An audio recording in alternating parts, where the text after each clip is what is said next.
Hi guys, I'm Shivam Gupta and founder of Mockzone MBA Preparation. So guys, today's video is going to be extremely important for those who appear for CMAT 2022 exam because in this video, I'm going to discuss all the doubtful questions in CMAT exam. काफी लोगों की ping आ रहा था regarding the objections for questions that are wrong. ठीक है, तो उसके लिए हम बात करने वाले हैं. तो काफी लोगों को लग रहा है कुछ क्वेश्चन रॉन्ग है बट एक्चुअली रॉन्ग नहीं है. तो हम लोग क्वेश्चन डिस्कस करेंगे. ठीक है, देखेंगे कौन से क्वेश्चन को आपको ऑब्जेक्ट करना चाहिए एंड कौन से ऑब्जेक्ट करने की जरूरत नहीं है. ठीक है, जल्दी से इस वीडियो को लाइक कर दो. लाइक करने से वीडियो ऊपर आ जाता है, काफी लोग हेल्प जाएगी. एंड सब्सक्राइब जरूर कर दो बिकॉज लगातार वीडियोस बन रहा है, beat strategy based video, beat content based video और बीट नोटिफिकेशन बेस्ड वीडियो. चलो गाइस स्टार्ट कर लेते हैं. गाइस एक इंपॉर्टेंट काम और करना, हम लोग का टेलीग्राम ग्रुप है सीमैट का, उसको आप जरूर ज्वाइन करना. और हम लोग का सीईटी का ग्रुप भी है, डिस्क्रिप्शन में लिंक दे दूंगा उसका. गाइस ये पहला क्वेश्चन है, काफी लोगों को उसमें डाउट आ रहा है बट मेरे अकॉर्डिंग ये क्वेश्चन सही है. A man borrows rupees 4,000 at a 15% compound interest. At the end of each year, he pays back rupees 1,500. तो एक तरह से EMI दी गई है. How much amount is required to pay at the end of third year to clear all his dues? ठीक है, तो basically यहाँ पे हो क्या रहा है कि EMI का क्वेश्चन कैसे करते हो. ये 4,000 अगर हम 3 years के लिए देखें तो 4,000 इंटू 1.15 का क्यूब और ये हमारा हो जाएगा. अब फर्स्ट ईयर के एंड में इसने दिया है 1,500, तो ये थर्ड ईयर के एंड तक कितना हो जाएगा 1,500 इंटू 1.15 का स्क्वायर. और सेकंड ईयर के एंड में जो दे रहा है ये थर्ड ईयर के एंड तक कितना हो जाएगा. और थर्ड ईयर में मान लो दे रहा है वाई एम. तो कैसे आपको यही निकालना है कि एंड में थर्ड ईयर के एंड में कितना अमाउंट दे जिससे ड्यूज क्लियर हो जाए. तो ये और ये इस पार्ट को माइनस करोगे जब इससे, तो ये आपका आ जाएगा 874.5. तो ये सही है. काफी लोगों को गलत भी लग रहा है बट सही है ये. ठीक है, बिल्कुल बेसिक इंस्टॉलमेंट की ऐसे क्वेश्चन आप करते हो वही चीज बोली गई यहाँ पे और कुछ नया नहीं है इसमें. ठीक है,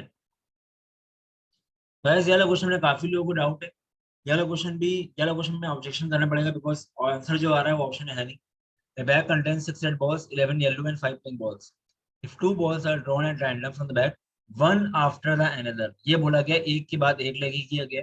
Guys, what is the probability that the first ball drawn was red and second was yellow? तो guys red ball अगर आप लो 6c1 अपॉन टोटल क्या है 6 + 11 + 5 22c1. ठीक है, और दूसरी बॉल क्या होनी चाहिए, येलो आनी चाहिए. 11c1 upon 21c1. गैस हम लोग ये क्यों करते हैं, क्योंकि एक बॉल आपने निकाल दी थी, टोटल बॉल कितनी बची 21 बची है. इसलिए सॉल्व करो उसको. 66 अपॉन 21, 11 6 जा 11 2 जा ये 3, 1/7. इसका आंसर 1/7 होना चाहिए. काफी लोगों ने 2/7 मार्क किया, काफी लोगों को लगता है 2/7 भी सही होगा. गैस 2/7 तब आएगा जब आपका ये लाइन ना होती. बस ये होता है कि वन आफ्टर द वाली बात नहीं होती. तो हम क्या करते हैं, ऐसे करते हैं 6c1 into 11c1 upon 22c2 ऐसे करते हैं. तो उस केस में मेरा आंसर क्या आया था 66 अपॉन ऊपर 2 आ गया एक. ठीक है, 3 जा 3 7 जा, तब आंसर आपका 2/7 आता. तो वैसे यहाँ पे आपको दिख भी रहा है कि आपको इस क्वेश्चन में ज्यादा स्पेसिफिक चीज पूछी गई है. ऐसा समझो आपको बोला गया है कि फर्स्ट बॉल रेड है एंड सेकेंड बॉल येलो है. ठीक है, आपको थोड़ी स्पेसिफिक चीज पूछी गई है इसलिए आपका प्रोबेबिलिटी कम आ रही है, एक के बाद एक आप उठा रहे हो. ठीक है, तो 1/7 आ रहा है इसमें. उस केस में आपका 2/7 आ रहा है, ज्यादा आंसर आता है. उसमें आपको कुछ नहीं पूछा गया था ऐसा. ठीक है, ये चीज है. तो उसका आंसर 1/7 आना चाहिए. चलते हैं अब आगे. ठीक है, क्योंकि यहाँ पे आपको पहली बॉल ऐसी होनी चाहिए, पहले एक उठाई फिर दूसरी उठाई, इसलिए ऐसा हो रहा है. ठीक है, वहां पे दोनों चीजें साथ में हो रही है. ठीक है, वो चीज है. तो 1/7 ही आना चाहिए इसका. तो इसको एक बार क्लेम कर देना. ठीक है, ये देखो. चलते हैं अब आगे. A is the sister of B's father-in-law. A and C are siblings. D is the husband of B. How is D related to it? A is the sister of B's father-in-law. अगर B ये है, ठीक है, और D is the husband of B बोला गया, और A is the sister of B's father-in-law. B father-in-law मतलब क्या, इसके फादर मान लो अगर क्यों है, उसके सिस्टर है A. ठीक है, and A and C are siblings. C भी है कोई, ऐसा बन रहा है कुछ. अब D कैसे एडेड है अपने A से. D कैसे रिलेटेड ए से? तो डी के फादर ये हुए क्यू, ठीक है, और ये इसकी सिस्टर, तो बेसिकली सीधे आपका आ गया आंट, तो हर केस में आंटी आएगा, ठीक है। तो डी और में रिलेशन आंट होना चाहिए, बट इन्होंने शायद आंसर दिया है मदर इन लॉ, गड़बड़ है, क्योंकि डी का आंटी तो वही है, ठीक है, तो ये चीज है। तो आई गेस क्लैरिटी आ रही होगी क्या हम लोग कर रहे हैं, ठीक है। चलते हैं आगे। चलो, a statement is followed by assumptions first and second. अब गाइस देखो यार क्वेश्चन क्या है, स्टेटमेंट क्या है, the government has decided to relocate all the brick kilns away from the city. बस जो ब्रिक किल्न्स होते हैं ना, ये आपकी फैक्ट्री होती है, ठीक है, ब्रिक की फैक्ट्री होती है जहाँ ब्रिक बनता है, ठीक है, हिंदी में इसको बोलते हैं भट्टा, ठीक है। तो वो तो छोड़ो आप, मेन तो ये है कि काफी लोग को कंफ्यूजन होता है, इसलिए मैंने बता दिया कि ये फैक्ट्री होती थी, यहाँ पे वर्कर्स ट्रेवल नहीं करते हैं डेली, क्योंकि मेन फैक्ट्री से अंडर साइड पे आता है वो, उसके बाद वर्कर वहां से लेते हैं। कभी ऐसा नहीं होता कि घर आपका बन रहा है तो आप ब्रिक लेंस जाके लेके आ रहे हो, ठीक है। तो assumption क्या है, pollution in the city is being caused only because of the brick kilns in the city, ठीक है। ओनली बोला गया तो गड़बड़ है, ऐसा थोड़ी कि खाली इसी से हो रहा है। Worker shall be able to travel daily to the new site of, तो डेली वर्कर ट्रेवल थोड़ी करता है वो, एक फैक्ट्री है ना, फैक्ट्री में थोड़ी जाएगा, जैसे आपके घर बन रहा है तो थोड़ी कि आप जो ब्रेक वो लेने जाओगे आप डेली ब्रेक लेने, तो ये ऐसा नहीं होता है। वो एक फैक्ट्री से आता है कंस्ट्रक्शन साइट में, ठीक है, फिर वहां से वर्कर लेते हैं, तो ये प्रैक्टिकली होता नहीं है एक्चुअली।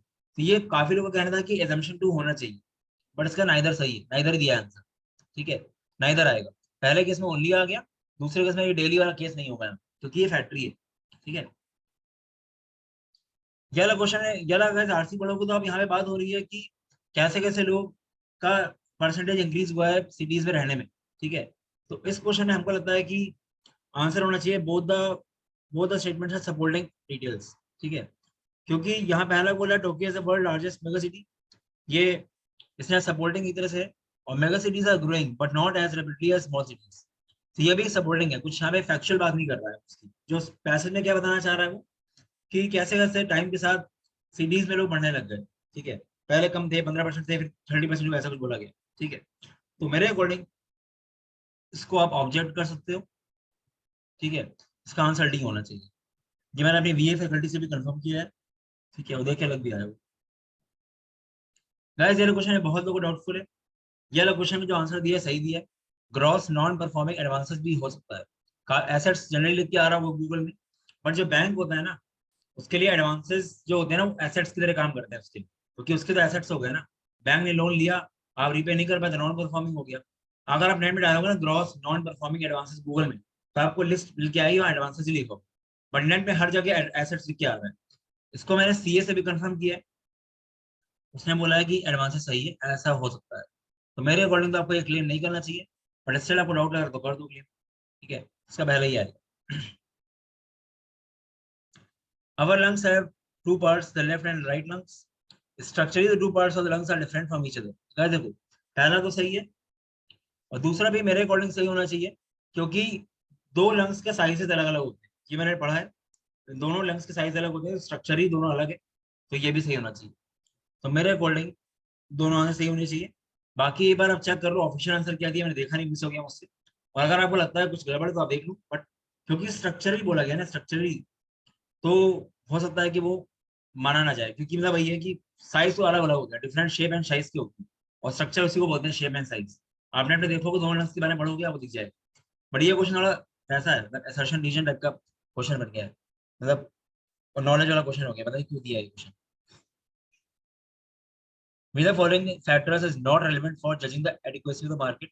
Guys, इसका ये जितने भी आई के क्वेश्चन है मैंने कंफर्म किया है सीए एंड इकोनॉमिक्स की फैकल्टी से, तो इसका आंसर लेबर मार्केट चाहिए, यही ऑप्शन दिया गया। और ये वाला क्वेश्चन तो कोई बता देगा, मतलब बाकी क्वेश्चन तो अच्छे नहीं है, मतलब बाकी ऑप्शन तो रेलेवेंट नहीं ज्यादा। Please select the most appropriate reason for government increasing role in business globally. Competition change हो रहा है मार्केट प्लेस का, इसलिए ऐसा हो रहा है, तो ये सही है, ठीक है।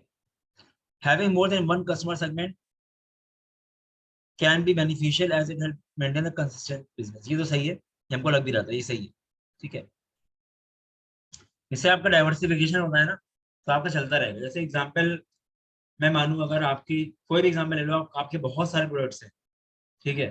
तो हमेशा आपका बिजनेस चलता ही रहेगा, चाहे अगर आप किसी पे भी देख लो, कोई एजुकेशन के प्लेटफॉर्म में देख लो, सारे एग्जाम्स लगातार चल रहे हैं पूरे साल, तो आपने अगर एक ही एग्जाम में फोकस कर रखा है तो एक टाइम बाद बंद हो जाएगा बिजनेस। बट अगर आपने 12 के 12 एग्जाम कर में फोकस रखा है तो आपका कुछ ना कुछ चलता ही रहेगा। एग्जाम दे रहा हूँ, आपको समझ ज्यादा अच्छे से आए। तो कस्टमर सेगमेंट मतलब होता है यहाँ पे, कोई सीटी दे रहा है, कोई कैट दे रहा है, कोई एडमेट दे रहा है, तो सबके लिए अलग अलग टारगेट, सबके मॉक्स अलग है सब। ठीक है।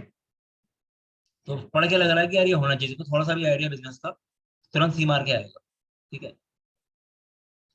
गैस यार क्वेश्चन में काफी ज्यादा लोग समझ नहीं पा रहे थे, बट इसका मिनिमम वायबल प्रोडक्ट होना चाहिए मुझे लगता है, और वो ऐसा दिए भी गया। बीटा टेस्टिंग, बीटा वर्जन नहीं होगा मेरे अकॉर्डिंग, बिकॉज वहाँ टेस्टिंग होती है। यहाँ पे क्या हो रहा है, founders translate company ideas into business and model hypothesis, test assumptions about customer needs, and then create a MVP, minimum viable product, to try out their proposed solution of customers. Guys, customer के पास कोई product अगर जा रहा है ना, तो वो जैसे कोई बड़ा प्रोडक्ट बनाना है आपको, उसमें काफी फीचर्स आपको देने का मन है, बट स्टार्टिंग में आप क्या करते हो, एक बहुत ही बेसिक वाला वेरिएंट में आते हो उसको कस्टमर को ट्राई करने के लिए, उसको बोलते हैं minimum viable product. Beta testing तो होती है कस्टमर के पास अभी पहुंचा ही नहीं, मतलब वो तो अलग चीज होती है। उसमें कुछ आपके जो कंपनी के एम्प्लॉयज उनके पास ही रहता है बीटा वर्जन। ठीक है, वो सबके पास नहीं होता है, वो बहुत ही कंपनी के जो काफी क्लोज होते हैं ना उनके पास होता है बीटा वर्जन। बट कस्टमर को अगर आप दे रहे हो तो आपने बहुत ही मिनिमम वायबल प्रोडक्ट बनाया है, मतलब उसमें ज्यादा फीचर्स नहीं है, चेक कर रहे हो प्रोडक्ट कैसा लग रहा है लोग, फिर आप धीरे धीरे अपग्रेड करते रहोगे प्रोडक्ट्स अपने, उसके अंदर अपने फीचर्स अपडेट करते रहोगे। ठीक है, वो चीज होती है। मेरे अकॉर्डिंग मिनिमम वायबल प्रोडक्ट सही है। ठीक है। तो बस ये कुछ डिस्कशन थे, तो ज्यादा कुछ ऑप्शन ऑब्जेक्शन वाले लग नहीं रहे मुझे। मैंने जितने लोगों से पूछा है सबने यही क्वेश्चन दिए थे मुझे, तो मैंने इस पे बना दिया वीडियो। तो ऑब्जेक्शन वाले अगर बात करूँ क्वेश्चन कौन से हैं, तो देख लेते हैं। ज्यादा कुछ है नहीं, ये ऑब्जेक्शन वाला एक है। ठीक है। और उसके अलावा एक ये है। ठीक है। बाकी तो कैसे मुझे दो क्वेश्चन है, कोई लग नहीं रहा जितने क्वेश्चन है। आप व्हाट्सएप करो, मेरे नंबर पे क्वेश्चन भेजो कि आपको डाउट है, मैं फिर से वीडियो बना दूंगा एक।